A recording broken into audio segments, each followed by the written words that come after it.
Have you ever thought about making the food in your Pac-Man game move around the maze?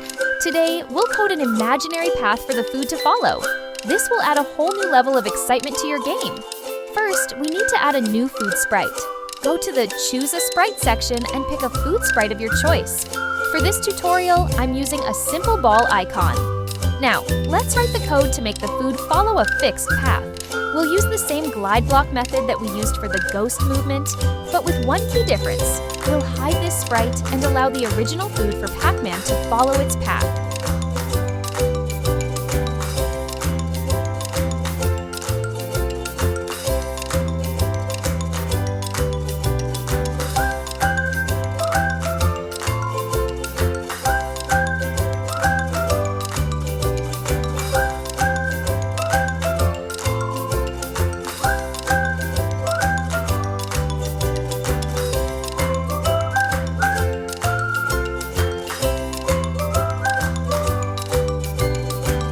First, let's set up the starting position for our food. When the green flag is clicked, we want the food to appear at a specific spot on the screen. So, we start with the When Green Flag Clicked block. Now, we want our food to appear at the coordinates, that is just behind our previous imaginary food particle. Perfect! Now, we want the food to keep moving continuously. To do that, we'll use a forever loop. Inside the forever loop, we'll check if the food is touching Pac-Man. If it is, we want the food to disappear temporarily, move toward the next food item, and then show up again. So, we add an if touching Pac-Man block.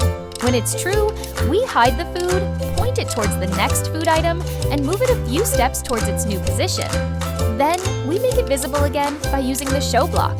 But there's one more thing we need to add. We want the food to react when it touches a blue color on the screen, which could represent an obstacle or some other special feature. So, when the food touches this blue color, it'll move backwards slightly. We do this by adding an if touching color blue block, and then we make the food move back by 5 steps. Now, we need to add a final feature to our game. We want the game to end when Pac-Man touches the ghost. For that, we'll need to add a new block to the Pac-Man sprite's code. Let's use an if touching ghost block. This will check if Pac-Man comes in contact with the ghost. When that happens, we'll make Pac-Man say game over and stop everything from running. We can use the say for seconds block to display the game over message, and then add the stop all block to stop the game. And that's how we wrap up our Pac-Man game. Pac-Man will now stop moving and display game over whenever it touches the ghost. If you liked this tutorial, don't forget to like, subscribe, and comment below. I'd love to see how your Pac-Man games are turning out. See you in the next one.